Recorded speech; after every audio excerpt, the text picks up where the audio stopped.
안녕하세요. 편안한 IT 리뷰 더신자입니다. 제가 최근에 곧 출시할 아이폰 14의 케이스를 미리 보여드렸었죠. 근데 사실 정말 보여드리고 싶었던 게 있었습니다. 그것이 드디어 도착했어요. 바로 아이폰 14 시리즈 전 모델 목업입니다. 요즘 해외 배송이 너무 느리게 오더라고요. 저만 그런지 이거 말고 사실 하나 더 같이 보여드리려고 한 게 있는데 그건 지금 뭐 움직이지를 않더라고요. 그래서 그건 어쩔 수 없이 나중에 따로 짧게라도 보여드릴게요. 지금쯤 나오는 목업은 실제와 수치 같은 경우는 거의 같다고 보시면 될 텐데 마감이나 세세한 부분은 다를 수 있다는 점 참고해주세요. 저도 이번 아이폰 14가 많이 궁금했는데 드디어 볼 수 있겠습니다. 먼저 아이폰 14 목업입니다. 마치 아이폰 13을 그대로 보고 있는 것 같은 착각이 드는데 전면도 확인해 볼게요. 다음은 아이폰 14 맥스 목업입니다. 이번에 새롭게 합류한 모델이죠. 과연 미니 대신 맥스 모델이 잘 팔릴지 궁금합니다.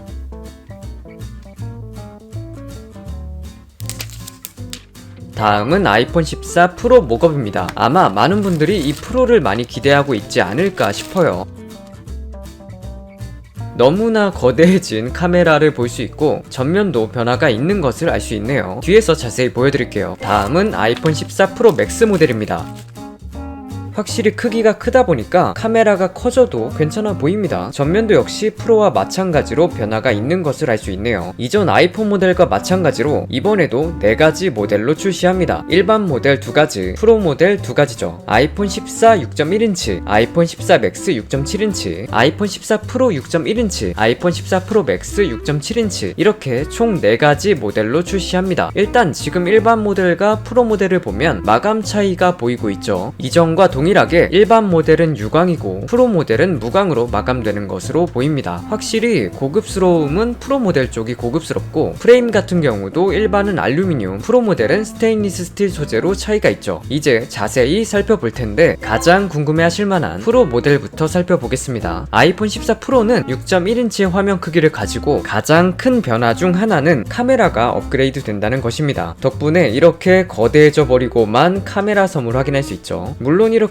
카툭툭 튀는 아닐 거예요. 이건 목업이라 그렇고 이번에 프로 모델의 경우 4800만화소의 카메라가 탑재될 것으로 예상되고 있어서 기존에 좋던 아이폰의 카메라가 더 업그레이드 될 예정입니다. 얼마나 좋아질지 사실 상당히 기대가 됩니다. 지금도 동영상 부분에서는 끝판왕인데 더 좋아진다면 얼마나 좋아질지. 이전 영상에서 소개한 아이폰 14 프로 케이스를 씌워보면 아이폰 13 프로에 씌웠던 것과 달리 딱 맞습니다. 목업이나 케이스를 보면 이제 수치는 다 나와 있다고 보시면 될 것 같고요. 카메라 부분은 딱 맞는 것을 알 수 있고 측면 버튼부도 확인해보면 위치도 정확히 맞고 있습니다. 그리고 가장 크게 변화하는 부분 중 또 하나는 전면 펀치홀입니다. 이번 프로 라인은 아이폰의 상징이 되었던 노치가 아닌 I형 펀치홀, 알약형 펀치홀이 탑재됩니다. 잘 안 보이는데 이렇게 보여드리면 잘 보일 거예요. 짜잔! 이제 노치가 아닌 펀치홀이 탑재됩니다. 물론 페이스 아이디를 위한 센서가 탑재되기 때문에 안드로이드 폰처럼 하나의 펀치홀만 들어가지는 않습니다. 그래도 개인적으로 항상 말했던 거지만 노치보다는 펀치홀이 낫다고 생각하기 때문에 이번 변화도 기대를 하고 있습니다. 다만 펀치홀이 노치의 공간보다 좀 더 아래로 내려와 있다는 생각이 드네요. 또 베젤이 전작보다 줄어들면서 얇은 베젤을 볼 수 있겠습니다. 물론 지금 아이폰 자체가 베젤이 얇은 수준은 아니라는 거. 그리고 이번 아이폰 14 프로는 세로로 조금 더 길어진다고 알려져 있습니다. 아이폰 14 프로 목업과 비교해보니까 실제로 차이가 약간 있는 것을 확인할 수 있었습니다. 오른쪽이 아이폰 14 프로인데 조금 더 세로로 길죠. 세로 길이를 측정해보니까 147.5mm가 나왔습니다. 유출된 자료에서 세로 길이가 147.46mm였으니까 반올림하면 147.5mm가 나오죠. 전작인 아이폰 13 프로의 세로 길이가 146.7mm였으니까 살짝 길어졌습니다. 두께의 경우는 7.9mm로 측정이 되는데 역시 유출 자료에 7.85mm로 나와 있으니까 반올림하면 7.9mm입니다. 아이폰 13 프로가 7.65mm였으니까 두께도 증가하는 것으로 보입니다. 또 이번 아이폰 14 시리즈는 역시 라이트닝 포트가 탑재된다고 합니다. 내년 아이폰 15에서는 타입C로 바뀔 것으로 예상되고 있는데 올해는 역시 라이트닝이 탑재되는 것 같네요. 다음으로 보여드릴 것은 아이폰 14 프로 맥스 목업입니다. 6.7인치의 프로 모델로 확실히 크기 차이가 있죠. 물론 크기가 크다 보니까 카메라 섬이 커져도 비율상 괜찮다는 장점이 있습니다. 하지만 그만큼 무겁다는 단점도 있죠. 프로 맥스는 정말 무거워요. 돌덩이를 들고 있는 듯한 느낌 느낌인데 이번에는 과연 무게가 가벼워질지 더 무거워질지 궁금합니다. 아이폰 14 프로 맥스도 전면 I형 펀치홀이 탑재되죠. 프로 맥스는 화면 크기가 크다 보니까 체감이 더 크게 될 것 같습니다. 역시 케이스를 씌워봤는데요. 버튼부도 문제없이 잘 맞는 것을 확인할 수 있었습니다. 최근에 제가 iOS 16 베타를 소개하면서 잠금화면 사용자화도 소개해드렸었는데 이와 관련하여 Always On 디스플레이 기능도 추가될 것으로 보입니다. 최근 AOD 관련 내용이 iOS 16에 추가된 것이 확인되었고 그것이 아이폰 14 프로 라인에 적용된다는 것이죠. AOD 기능의 경우 일반 라인은 적용되지 않고 프로 라인만 적용될 것 같은데 아무래도 프로모션에 적용 차이가 있어서 그런 것 같습니다. 프로모션 이야기를 하자면 120Hz 가변 주사율 기능으로 현재 애플 기기 프로 라인에만 탑재되는 기능입니다. 그리고 이번에도 프로 라인에만 탑재가 될 것으로 예상되고 있습니다. 더 향상된 프로모션 기능이 탑재된다고 하죠. 하지만 요즘 안드로이드 폰에는 중급기에도 탑재되고 있는데 애플은 언제까지 일반 모델에는 넣어주지 않을지 궁금하네요. 다음은 아이폰 14 일반 모델입니다. 6.1인치의 크기를 가진 모델로 가장 기본 모델입니다. 유광 마감인 것을 확인할 수 있고 사실 크게 달라진 점을 찾아보기는 어렵습니다. 카메라 배치도 동일하고 전면도 펀치홀이 아닌 노치가 탑재된 것을 볼 수 있죠. 아이폰 14 케이스를 씌워보면 이렇습니다. 다음은 아이폰 14 맥스 모델입니다. 미니 대신에 이번에 새롭게 합류하게 된 맥스 모델이죠. 아무래도 미니 모델 자체가 판매량이 상대적으로 저조했기 때문에 미니 모델은 사라지게 되고 크기가 큰 맥스 모델이 들어온 것으로 보입니다. 개인적으로 상당히 아쉬운데 어쩔 수 없겠죠. 아이폰에서도 미니가 결과적으로 실패했다면 이제는 작은 스마트폰은 보기가 더 어려워질 것 같습니다. 크기는 6.7인치로 아이폰 14 프로 맥스와 비교해보면 이런 차이가 존재합니다. 카메라가 어마어마하게 차이가 나고 있죠. 좋은 점이라면 기존에는 큰 화면을 가진 아이폰을 사고 싶다면 무조건 프로 맥스를 사야 했는데 이제는 그렇지 않아도 된다는 겁니다. 일반 모델에서 큰 화면을 원하면 아이폰 14 맥스로 가면 되는 거죠. 배터리도 확인되었는데 아이폰 14는 전작 대비 52mAh 증가한 3279mAh, 14 맥스는 4325mAh로 신설 라인이니 비교는 없고 14 프로는 3200mAh로 전작보다 105mAh 증가. 프로는 원래도 오래 갔는데 더 증가한다? 그럼 좋죠. 14 프로 맥스는 4352mAh에서 4323mAh로 29mAh 줄어들었습니다. 살짝 줄어들긴 했는데 프로 맥스는 아시다시피 워낙 배터리가 사기적으로 오래가는 모델이라서 배터리 용량이 줄었다고 느껴질 것 같지는 않습니다. 그리고 프로세서, 이번에는 전작보다 차이가 더 클 것으로 보입니다. 전작은 GPU 코어에서 차이를 뒀지만 이번 아이폰 14는 일반에는 A15 바이오닉, 프로에는 A16 바이오닉이 탑재될 것으로 보이면서 역대급 차이가 아닐까 하는데요. A15 바이오닉은 아이폰 13 시리즈에 탑재되었던 프로세서기 때문입니다. 물론 아이폰 자체의 성능이 현재 타사 대비 약 3년 정도 앞서 있기는 한데 그래도 솔직히 이 정도 차이는 너무 크지 않나 싶기는 해요. 아마 애플에서는 프로는 프로답게 일반은 일반답게 아이패드도 그러하듯 차이를 더 두려고 하는 것 같습니다. 다만 그래도 좋은 소식이라면 아이폰 14 일반 모델도 프로 모델도 모두 램 6GB가 탑재된다고 합니다. 아이폰이 4GB에서 6GB로 올라오면서 성능이 크게 좋아졌었는데 일반 모델도 6GB가 된다면 프로세서보다 이게 더 체감이 될 수도 있겠습니다. 그리고 가격이 오를 것으로 예측이 많이 되고 있죠. 현재 돌아가는 상황도 그렇고 환율도 역대급 환율을 찍고 있어서 가격 상승은 불가피해 보입니다. 자, 오늘은 아이폰 14 시리즈 목업을 보여드렸는데요. 어떻게 보셨나요? 여러가지로 기대가 되기도 하고 아쉬운 부분도 있을 것 같은데 개인적으로는 아이폰 14 프로 모델이 가장 기대가 되고 있습니다. 여러분들은 어떤 아이폰 모델을 기대하고 있으신가요? 끝까지 시청해주셔서 감사드리고 재밌게 보셨다면 좋아요 부탁드려요. 오늘 준비한 영상은 여기까지입니다.